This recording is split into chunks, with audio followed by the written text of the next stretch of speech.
रायगड जिल्ह्यातील कुंडलिका नदीने मुसळधार पावसामुळे धोक्याची पातळी ओलांडली असून रोहा शहराला आणि आजूबाजूच्या गावांना पुराचा मोठा वेढा पडलेला आहे। रायगड जिल्ह्यामध्ये गेल्या 2 ते 3 दिवसांपासून जोरदार पाऊस सुरू आहे आणि कुंडलिका नदीने मुसळधार पावसामुळे धोक्याची पातळी ओलांडलेली आहे।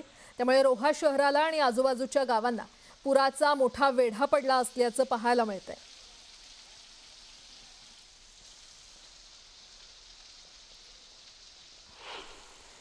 तिकडे श्री क्षेत्र नृसिंहवाडी येथील श्री दत्त मंदिरात चालू वर्षातील पहिला दक्षिण द्वार सोहळा आज पहाटे 3:30 वाजता अत्यंत भक्तिमय वातावरणात संपन्न झालाय।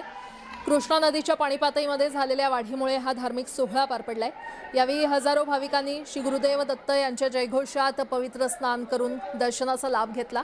कोल्हापूर, सांगली आणि सातारा जिल्ह्यात गेल्या 2 दिवसांपासून झालेल्या दमदार पावसामुळे कृष्णा नदीला मोठा पूर आलाय। सोमवारी संध्याकाळीच नदीचं पाणी श्री दत्त मंदिर परिसरात पोहोचलं होतं। रात्रभर पाण्याची पातळी सुमारे 5 फूट वाढल्यानं पहाटे 3:30 वाजता चालू मोसमातील पहिला दक्षिण द्वार सोहळा संपन्न झाला।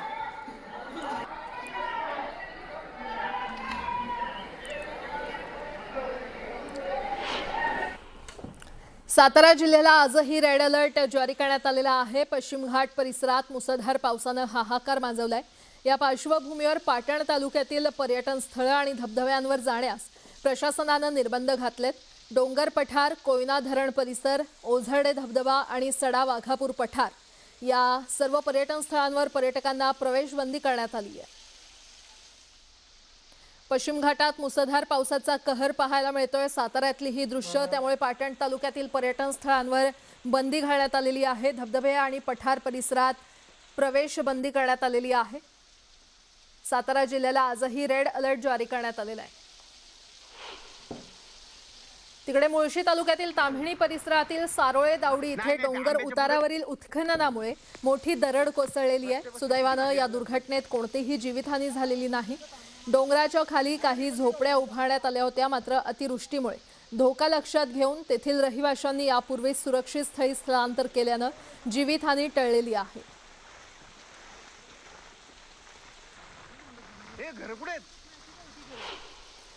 पुण्यात सातत्याने सुरू असलेल्या मुसळधार पावसामुळे खानापूर, रांजणे, खामगाव या रस्त्यावरील थोपटेवाडी येथील पुलावर ओढ्याचं पाणी आल्याने वाहतूक पूर्णपणे बंद करण्यात आली आहे। त्यामुळे परिसरातील 10 ते 12 गावं तसंच वाड्या वस्त्यांचा संपर्क तुटलाय।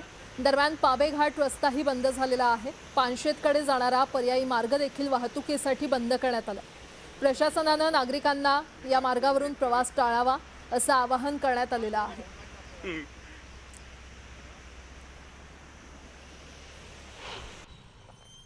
पुणे आणि परिसरात होत असलेल्या मुसळधार पावसामुळे भीमा नदीच्या पात्रात मोठ्या प्रमाणात पाणी सोडण्यात येतंय, मात्र वाहून येणाऱ्या पाण्यासोबत मोठ्या प्रमाणात जलपर्णी वाहत आल्याने ती राहू पिंपळगाव पुलाला अडकली आहे। जलपर्णीच्या प्रचंड साठ्यामुळे पाण्याचा प्रवाह अडथळा निर्माण करत असून पुलाला गंभीर धोका निर्माण झालेला आहे।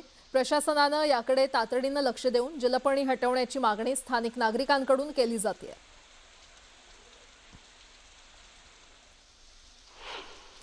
तिकडे पालघर जिल्ह्याला पावसाने चांगलेच झोडपून काढले असून पश्चिम किनारपट्टीसह परिसरात मध्यरात्रीपासून पावसाची दमदार बॅटिंग सुरू आहे। केळवेसह परिसराला पाणी पुरवठा करणारा झांझरोळी धरणाचा काही भाग हा पहाटे 7 वाजण्याच्या सुमारास पावसाच्या पाण्यासह वाहून गेल्याने स्थानिक ग्रामस्थांमध्ये भीतीचे वातावरण निर्माण झाले।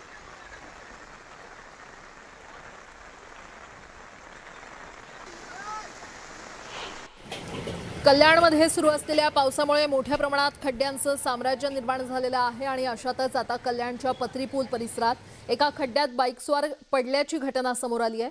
ही घटना सीसीटीव्ही कॅमेऱ्यात कैद झाली आहे। मिळालेल्या माहितीनुसार एका मोबाईल कंपनीने खोदलेल्या खड्ड्यात हा बाईकस्वार पडला। या घटनेचा सीसीटीव्ही आता समोर आलेला आहे। कल्याणमध्ये बाईकस्वार खड्ड्यात पडल्याची घटना घडलेली आहे। सुरू असलेल्या पावसामुळे मोठ्या प्रमाणात खड्ड्यांचं साम्राज्य निर्माण झालंय। पत्री पूल परिसरात एका खड्ड्यात बाईकस्वार पडला।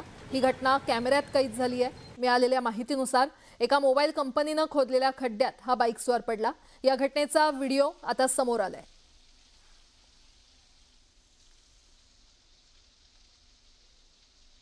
कल्याणची ही दृश्य आपण पाहतोय। मुंबईमध्ये ठिकठिकाणी मुसळधार पाऊस झाला आणि कल्याणमध्ये देखील जोरदार पावसामुळे मोठ्या प्रमाणात खड्ड्यांचं साम्राज्य पाहायला मिळतंय आणि अशाच एका खड्ड्यामध्ये हा बाईकस्वार पडला असल्याची घटना घडली।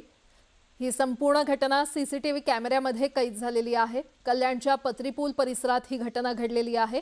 या परिसरात एका खड्ड्यात बाईकस्वार पडल्याची घटना घडली आहे। ही घटना सीसीटीव्ही कॅमेऱ्यामध्ये कैद झाली आहे। जुन्या मुंबई पुणे महामार्गावर अतिवृष्टीमुळे साचलेल्या पाण्यात एक टेम्पो चालक वाहून गेल्याची घटना घडली आहे। सकाळी 9 वाजण्याच्या सुमारास मावळ येथील सातेफाटा परिसरात महामार्गावर पूरसदृश्य स्थिती निर्माण झाली होती।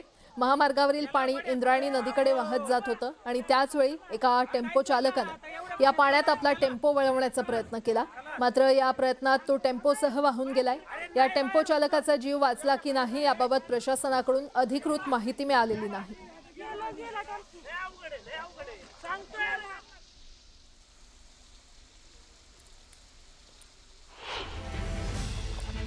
आता एक मोठी बातमी। साताऱ्यातील महाबळेश्वर मधील वेण्णा लेक परिसरातील वेण्णा नदीवरील एक छोटा पूल तुटलेला आहे। हा पूल तुटल्यामुळे रस्त्याच्या दुसऱ्या बाजूला असणाऱ्या हॉटेलमधील अनेक पर्यटक हे अडकून पडले। या पर्यटकांना बाहेर काढण्यासाठी प्रशासनाकडून प्रयत्न सुरू असून या पर्यटकांच्या गाड्या क्रेनच्या सहाय्याने दुसऱ्या बाजूला काढल्या जात आहेत। मात्र क्रेन चालकांकडून वाहनधारकांची लूट सुरू असल्याचं पाहायला मिळालं। एक वाहन काढण्यासाठी प्रत्येकी 3000 रुपये घेण्यात येत आहेत।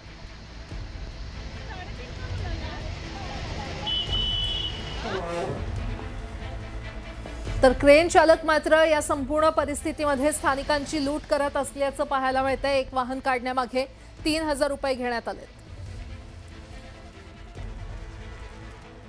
पुणे जिल्ह्यातील खेड, आंबेगाव, जुन्नर आणि शिरूर तालुक्यात गेल्या 2 ते 3 दिवसांपासून सुरू असलेल्या संततधार पावसामुळे शेतशिवार जलमय झालेले आहेत। नुकतीच पेरणी केलेल्या शेतांमध्ये मोठ्या प्रमाणात पाणी साचल्याने उगवलेली पिकं सडण्याचा धोका निर्माण झाला असून शेतकऱ्यांसमोर दुबार पेरणीचं संकट उभं राहिलंय। अनेक ठिकाणी शेतांना तळ्याचं स्वरूप आलं असून पाण्याच्या वेगवान प्रवाहामुळे सुपीक माती देखील वाहून गेली आहे आणि त्यामुळे शेतीची मोठ्या प्रमाणात धूप झाली असून शेतकऱ्यांवर बांध बंदिस्ती आणि शेत दुरुस्तीचा अतिरिक्त आर्थिक बोजा पडणार आहे। त्यामुळे नुकसानग्रस्त शेतांचे तातडीने पंचनामे करून आर्थिक मदत द्यावी अशी मागणी शेतकऱ्यांकडून करण्यात येते।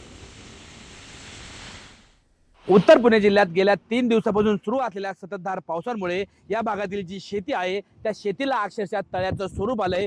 आता आपण ज्या शेतामध्ये आलेलो आहोत या शेतामध्ये या ठिकाणी सोयाबीनची पेरणी केली आहे। सोयाबीनचं पीक जे आहे ते आता या ठिकाणी उगवून आलंय। मात्र या भागात जो पाऊस सुरू आहे त्या पावसामुळे या शेतामध्ये पाणी साचलंय। अशाच पद्धतीने या उत्तर पुणे जिल्ह्यातील सर्व भागामध्ये जे शेती आहे या शेतीमध्ये पावसाचं पाणी साचलंय। त्यामुळे या भागातील जे शेतकरी आहे या शेतकऱ्यांच्या पिकांचं आता नुकसान होणार आहे। तर पाणी साचल्यामुळे हे पीक खराब होण्याची शक्यता असून शेतकऱ्यावरती दुबार पेरणी करण्याची वेळ येणार आहे। त्याचबरोबर उत्तर पुणे जिल्ह्याचा विचार केला खेड, आंबेगाव, जुन्नर या तीनही तालुक्यांना मोठ्या प्रमाणामध्ये आदिवासी भाग आहे आणि त्या आदिवासी भागामध्ये शेतकऱ्यांनी मोठ्या प्रमाणामध्ये भाताच्या रोपांची लागवड केली आहे। मात्र ही रोपं सुद्धा वाहून गेल्यात। आपण या ठिकाणी पाहू शकताय या शेतात जे पाणी साचले त्यामुळे या शेताचा बांध सुद्धा खरडून गेलाय। त्यामुळे शेतकऱ्याचं कुठेतरी नुकसान झालंय। अशाच पद्धतीने उत्तर पुणे जिल्ह्यामध्ये गेले 3 दिवसापासून सुरू असलेल्या संततधार पावसामुळे अनेक शेतकऱ्यांच्या शेतीचं मोठं नुकसान झालंय। शेतातील पिकांमध्ये पाणी साचल्यामुळे पिकांचं मोठं नुकसान होणार आहे। भात पिकांचं मोठं नुकसान झालं आहे। त्याचबरोबर शेतकऱ्यांचे गोठे असतील किंवा घरामध्ये सुद्धा पाणी शिरल्यामुळे शेतकऱ्यांचं मोठं नुकसान झालंय। आता आपण या ठिकाणी पाहू शकताय या शेतामध्ये जे पाणी साचलंय या पाण्यामुळे कुठेतरी शेतीची पिके जी आहेत ही खराब होण्याची शक्यता असून दुबार पेरणीची वेळ या ठिकाणी शेतकऱ्यांवरती येणार आहे। पावसाचा जोर अजून आहे त्यामुळे शेतकऱ्यांचं हे जे नुकसान होतंय याचे प्रशासन पंचनामे करणार का, किती कालावधीत पंचनामे करणार आणि शेतकऱ्यांना कशा पद्धतीने शासन मदत करणार हे पाहावं लागणार आहे। सचिन तोडकर, न्यूज 18 मराठी, राजगुरुनगर, पुणे। रत्नागिरीच्या खेड तालुक्यातील दहिवली गावात काल रात्रीपासून सुरू असलेल्या अतिमुसळधार पावसामुळे भीषण दरड कोसळल्याची दुर्घटना घडली आहे। या घटनेत मातीच्या ढिगाऱ्याखाली 2 जण अडकल्याची माहिती समोर आली असून 1 जण सुखरूप असल्याची माहिती मिळते। या दुर्घटनेची माहिती मिळताच उदय सामंत आज पहाटे 6 वाजता घटनास्थळी दाखल झाले। अडकलेल्या नागरिकांना बाहेर काढण्यासाठी प्रशासन, बचाव पथकं आणि इतर सर्व यंत्रणा युद्धपातळीवर कार्यरत असून शोध आणि बचाव मोहीम सुरू आहे। आपत्कालीन व्यवस्था देखील सज्ज ठेवण्यात आलेली आहे। पुणे शहरात आजही मुसळधार पावसाचा रेड अलर्ट जारी करण्यात आला असून प्रशासन सतर्क झालेलं आहे। मुठा नदी दोन्ही काठापर्यंत भरून वाहत असल्यानं खबरदारीचा उपाय म्हणून नदीपात्रातील सर्व रस्ते वाहतुकीसाठी बंद करण्यात आलेत।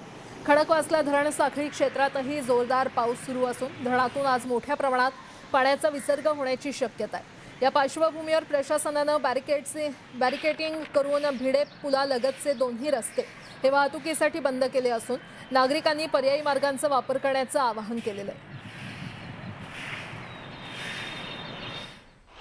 पुणे शहरासह जिल्ह्याला आणि घाटमाथ्याला पुणे जिल्ह्यातल्या आजही पावसाचा रेड अलर्ट जो आहे तो देण्यात आलेला आहे। गेल्या 2 दिवसांपासून पुणे शहरात मुसळधार पाऊस झालाय, त्यामुळे खडकवासला धरणातून देखील काही प्रमाणात रात्री उशिरा पाण्याचा विसर्ग करण्यात येणार होता आणि त्याच पार्श्वभूमीवर पुण्यातला जो नदीपात्रातला रस्ता आहे तो आता पूर्णपणे वाहतुकीसाठी बंद करण्यात आलेला आहे। माझ्या मागे बाबा भिडे पूल आहे, पण बाबा भिडे पूल मेट्रोच्या कामामुळे गेल्या काही दिवसांपासून जे आहे तो बंद होता, पण आता प्रशासनाकडून नदीपात्रातला जो रस्ता आहे जो खरं तर डेक्कन परिसरातून पुणे महानगरपालिकेकडे जातो तो रस्ता सुद्धा वाहतुकीसाठी पूर्णपणे बंद करण्यात आलेला आहे। खरं तर खडकवासला धरण साखळी क्षेत्रात पाऊस पडला की खडकवासला धरणातून पाण्याचा विसर्ग मोठ्या प्रमाणात मुळा मुठा नदीच्या पात्रामध्ये केला जातो। आता ही दृश्य आपण पाहतोय की पात्रा खरं तर मुळा मुठा नदीतून हे मोठं पाणी जे आहे ते वाहताना पाहायला मिळते आणि दरवेळी याच नदीपात्रात गुडघ्याभर पाणी जे आहे ते पावसाळ्यात साचत असतं। वरून खडकवासला धरणातून पाण्याचा विसर्ग झाल्यानंतर त्यामुळं खरं तर कुठली अनुचित घटना घडू नये म्हणून दरवेळी हा रस्ता जो आहे तो बंद केला जातोय आणि आत्ताची ही दृश्य तुम्ही पाहताय। खडकवासला धरण साखळी क्षेत्रात देखील आजही रेड अलर्ट जो आहे तो पावसाचा देण्यात आलाय। जवळपास 150 मिलीमीटर पेक्षा अधिक पावसाची नोंद काल दिवसभरात या सगळ्या धरण साखळी क्षेत्रात झाली होती आणि जर गरज पडली तर पाण्याचा विसर्ग करण्यात येईल असं देखील जिल्हाधिकाऱ्यांनी सांगितलं होतं आणि त्याच पार्श्वभूमीवर या मुळा मुठा नदीपात्रात पाणी येऊन वाहतुकीचा खोळंबा होऊ शकतो, कुठलाही अनुचित प्रकार घडू शकतो म्हणून ही सगळी खबरदारी प्रशासनाकडून घेण्यात आली आणि आता नदीपात्रातला रस्ता जो आहे तो पूर्णपणे बंद करण्यात आलेला आहे। बॅरिकेडिंग या भिडे पुलाच्या जवळ प्रशासनाकडून करण्यात आलेली आहे, कारण रेड अलर्ट आज देखील आहे। आजही दिवसभर पुणे शहरात मुसळधार पावसाची शक्यता आहे। आज पहाटेपासून पुन्हा रिमझिम पावसाला जी आहे ती सुरुवात झालेली पाहायला मिळते। धरणं भरायला आता हळूहळू सुरुवात झाली आहे। पिंपरी चिंचवड शहर असेल किंवा ग्रामीण भाग असेल, इथं अक्षरशः पावसानं थैमान घातलेलं आहे। अनेक ठिकाणी दरड पडल्यात। पुणे शहरात काल दिवसभरात जवळपास 81 पेक्षा अधिक झाडपडीच्या घटना घडल्यात आणि खबरदारी म्हणून आता प्रशासनाकडून हा नदीपात्रातला रस्ता वाहतुकीसाठी पूर्णपणे बंद करण्यात आलाय। अभिजित पोते, न्यूज 18 मराठी, पुणे।